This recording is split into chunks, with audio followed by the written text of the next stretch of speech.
Say, man, LL did an interview for Apple Music and made some really bold statements in that interview that is making headlines on social media. And hey, man, from the clips that I saw, he ain't speaking nothing but facts.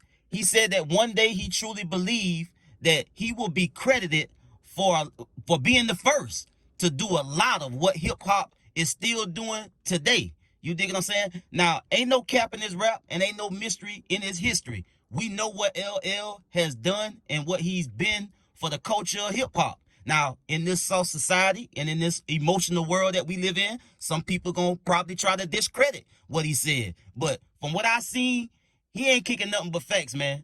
You dig what I'm saying? And I got the receipts. Let's get to the content.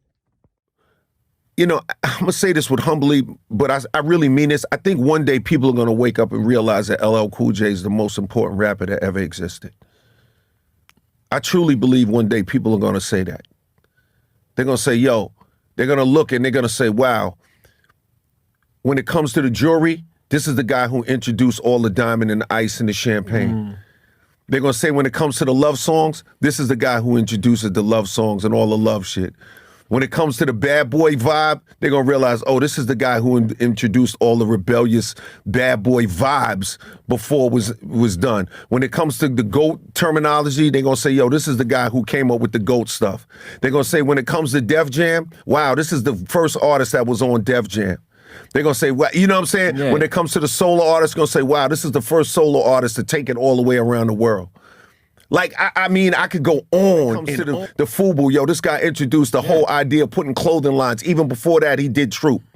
When they say, oh, when it comes to endorsements, oh, this is the guy who did the Kango and made the Kango popular before people even did that.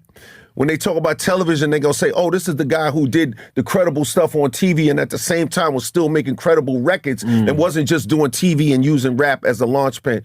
When it comes to business, they gonna say, what? Like, I could go on and on and on and on and on. Yeah. So it's like, I feel like that's why in a lot of ways, it's hard for me to get into the movie thing, honestly, sincerely, and I mean this sincerely. And it's like, that's why it's not really that interesting for me, because I'm doing so much and I've done so much for the culture that it's almost like it's unfathomable. I mean, Run DMC wasn't even on Def Jam, bro. That's true. You know what I'm saying? Yeah. Biggie made Going Back to Cali because, you know, I made the song first. Yeah. You know? Like these guys that you can name, the biggest artists, the billionaire artists were launched on the label that I launched. Yeah, and even no, but seriously, like, I mean, these names, like the biggest names in hip hop that come from the 90s, and I'm saying this with love. I'm not trying to be funny style. I'm not trying to be arrogant. I really sincerely, I'm just saying, when you look at you take guys like Jay, these guys were launched off of Def Jam. That's the label I birthed. You talk about these guys like Kanye and all the things he's done. They were launched on a label that I birthed. Like, you can't, like, so it's like when I look at it really when I look at the epicenter of what it really is, come on, bro. I mean, let me know if the man just set up there and lied. I ain't heard one. You dig what I'm saying? Everything that LL has done over his 40-year career, you dig what I'm saying, has been implemented and redone over and over and over again until this day. And rightfully so. It's a good thing for the game. You dig what I'm saying? To branch out from music and have endorsements. You dig what I'm saying? Do TV, do movies, if that's your choice, or if you get the opportunity to do that. And everything, like he name dropped Jay. You dig what I'm saying? Because everybody remember what Jay was to Def Jam and how that launched him into being who he is today. But everything from that Jay-Z tree, and every branch off that Jay-Z tree to the Kanye's and to everybody that he brought into the business, you dig what I'm saying? From Def Jam, I mean, LL just said, I was the first one. I pretty much birthed Def Jam. I took Def Jam to the next level, you dig what I'm saying, in the game. All they had was me. And then after me, it came, you know, the others. Not to discredit nobody, but like you just said, you got to give credit where credit due. Now, LL was signed to Def Jam back in 1984 when he was 16, 17 years old. The man just released a project, his 14th project under Def Jam, in September of this year, called The Force. So he's still doing it. You dig what I'm saying? Now, let's get into his bio to kind of recap what LL has done over his 40-year career. James Todd Smith, born January 14, 1968, known professionally as LL Cool J, short for Ladies Love Cool James, is an American rapper and actor. He is one of the earliest rappers to achieve commercial success alongside fellow new school hip-hop acts Beastie Boys and Run DMC. Signed to Def Jam Recordings in 1984, LL Cool J's breakthrough came with his single I Need a Beat and his landmark debut album Radio in 1985. He achieved further commercial and critical success with the albums Bigger and Deffer in 1987, Walking with a Panther in 1989, Mama Said Knock You Out in 1990, Mr. Smith in 1995, and The Phenomenon in 1997. His 12th album, Exit 13, in 2008 was his last in his long tenure deal with Def Jam. He later re-signed with the label and released his 14th album, The Force, in 2024. LL Cool J has appeared in numerous films, including Halloween H2O, In Too Deep, Any Given Sunday, Deep Blue Sea, SWAT, Mindhunters, Last Holiday, and Edison. He played NCIS Special Agent Sam Hanna in the CBS crime drama television series NCIS Los Angeles and NCIS Hawaii. LL Cool J was also the host of Lip Sync Battle on Paramount Network.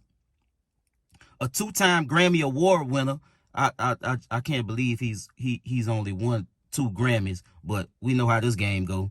LL Cool J is known for hip-hop songs such as Going Back to Cali, I'm Bad, The Booming System, Rock the Bells, and Mama Said Knock You Out, as well as R&B hits such as Doing It, I Need Love, Around the Way Girl, and Hey Lover in 2010.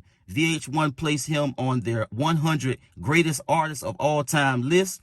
In 2017, LL Cool J became the first rapper to receive the Kennedy Center honors.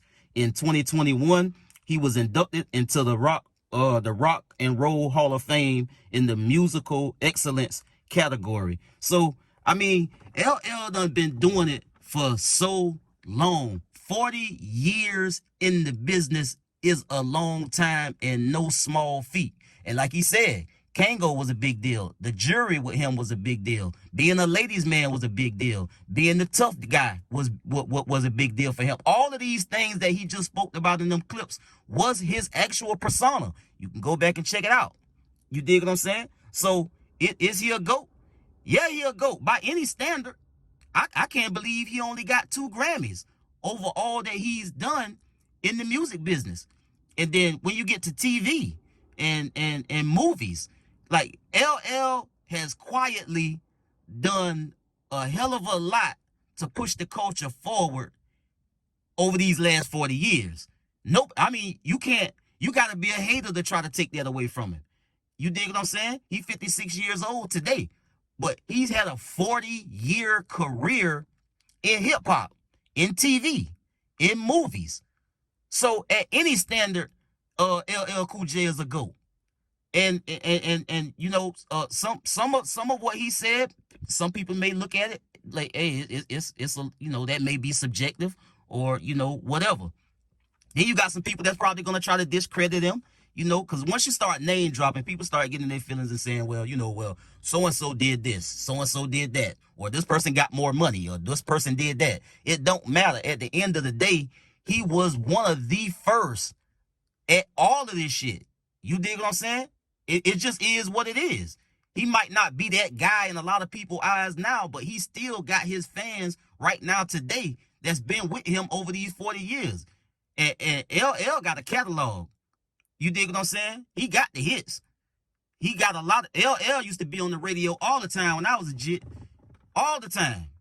You dig what I'm saying? So I salute the LL man for everything that he's done. He's a family man. He got like 3-4 kids. He's had an illustrious career. And if he say that he believes that he will be credited for a lot of what hip hop is today, I believe in, man. Shout out to LL. Shout out to him doing all of what he done and everything that he's contributed and everything that he's given to the culture. And I just salute him, bro. I ain't got no problem with nothing he said. I ain't heard no lies. And he was very unapologetic.